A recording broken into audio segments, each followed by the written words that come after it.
করাচি বিমানবন্দর ৫ই সেপ্টেম্বর ১৯৮৬ ভোর ৫টা।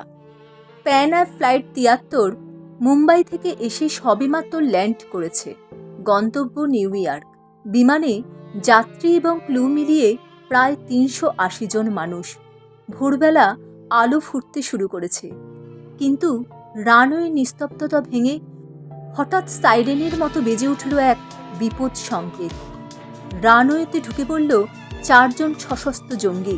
তাদের হাতে AK-47, গ্রেনেড এবং বেল্টি বিস্ফোরক। তারা ছিল ফিলিস্তিনি জঙ্গি সংগঠন আবু নিদালের সদস্য। বিমানের দরজায় দাঁড়িয়েছিলেন সিনিয়র ফ্লাইট প্লাসার মাত্র ২২ বছরের সুন্দরী তরুণী নির্জা ভানট। তার ২৩তম জন্মদিন আসতে মাত্র ২ দিন বাকি। জঙ্গিরা ভেতরে ঢুকলেই এলোপাতাড়ি গুলি চালাতে শুরু করল। নির্জা মুহূর্তে বুঝতে পারলেন পরিস্থিতি ভয়ানক।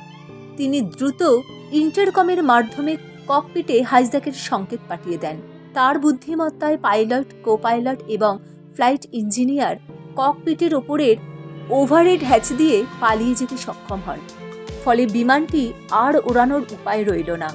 পাইলটরা পালিয়ে যাওয়ায় বিমানের দায়িত্বে এখন একা নির্জা। জঙ্গিরা ক্ষিপ্ত। তারা নির্জাকে হুকুম দিলেন যাত্রীদের পাসপোর্ট সংগ্রহ করতে। তাদের মূল লক্ষ্য ছিল আমেরিকান নাগরিকদের খুঁজে বের করে হত্যা করা। শুরু হলো এক অদ্ভুত স্নায়ুযুদ্ধ। নির্জা জানতেন পাসপোর্টগুলো জঙ্গিদের হাতে দেওয়া মানে বিমানে থাকা ৪৩ জন আমেরিকান যাত্রীর মৃত্যুদণ্ড। তিনি তার সহকর্মীদের ইশারা করলেন। বিমানের আবছা আলোয় জঙ্গিদের চোখের আড়ালে শুরু হলো এক বিপজ্জনক খেলা। নির্জা এবং তার টিম আমেরিকান পাসপোর্টগুলো বেছে বেছে লুকিয়ে ফেলতে লাগলেন। কিছু পাসপোর্ট লুকানো হলো সিটের নিচে, কিছু ফেলে দেওয়া হলো ময়লা ফেলার ঝুড়িতে। জঙ্গিরা যখন পাসপোর্ট চেক করলো, তারা আমেরিকান নন আমেরিকান যাত্রীদের আলাদা করতে পারল না। নির্জার এই উপস্থিত বুদ্ধি সেদিন বোকা বানিয়েছিল মৃত্যুর দূতদের। ঘন্টার পর ঘন্টা কাটছে। ১৭ ঘন্টা। করাচি রোদ চড়া হচ্ছে, আবার নিভে যাচ্ছে।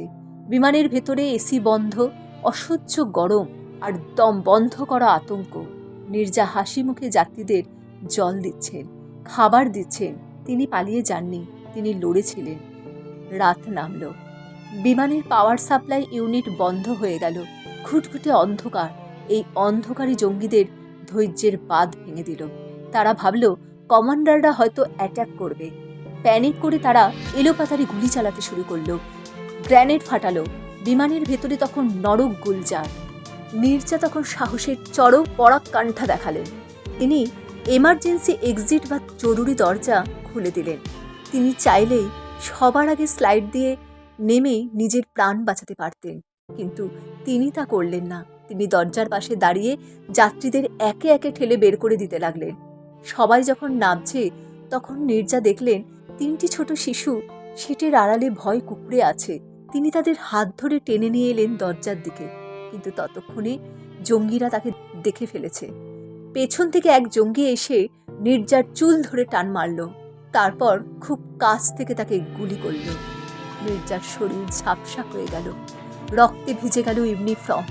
কিন্তু শেষ নিঃশ্বাস ত্যাগের আগে তিনি নিশ্চিত করলেন ওই ৩টি শিশুর নিরাপদে স্লাইড দিয়ে নেমে গেছে। ৭ই সেপ্টেম্বর ছিল তার জন্মদিন। তার বাবা হরিশ ভানট চেয়েছিলেন মেয়েকে জন্মদিনে সারপ্রাইজ দেবেন, কিন্তু ৫ই সেপ্টেম্বর তিনি পেলেন মেয়ের কফিন। নির্জা আগে মডেলিং করতেন। তার সৌন্দর্য ছিল মুগ্ধ করার মতো, কিন্তু সেই রাতে তিনি যে সৌন্দর্য দেখিয়েছিলেন তা ছিল তার আত্মার সৌন্দর্য। ভারত সরকার তাকে মরণোত্তর অশোক চক্র সম্মানে ভূষিত করে। তিনি এই সম্মান পাওয়া প্রথম নারী এবং তৎকালীন সময়ে সর্বকনিষ্ঠ ব্যক্তি। পাকিস্তান সরকার তাকে তগমা-ই-ইনসানিয়াত, যাকে বলে মানবতার জন্য পদক, প্রদান করে। আজও যখন আমরা বিমানে চড়ি, এয়ার হোস্টেসদের দেখি, তখন হয়তো ভাবি তাদের কাজ শুধু খাবার পরিবেশন করা, কিন্তু নির্জা ভানট প্রমাণ করে গেছেন ইউনিফর্মের পিছনের মানুষটির প্রয়োজনে সুপার হিরো হয়ে উঠতে পারে। ১৭ ঘন্টার সেই অন্ধকারে তিনি একাই ছিলেন আলোর মশাল। সেলুট নির্জা ভানট, আপনি আমাদের শিখিয়েছেন ছোট জীবনেও কিভাবে বড় কাজ করে অমর হওয়া যায়।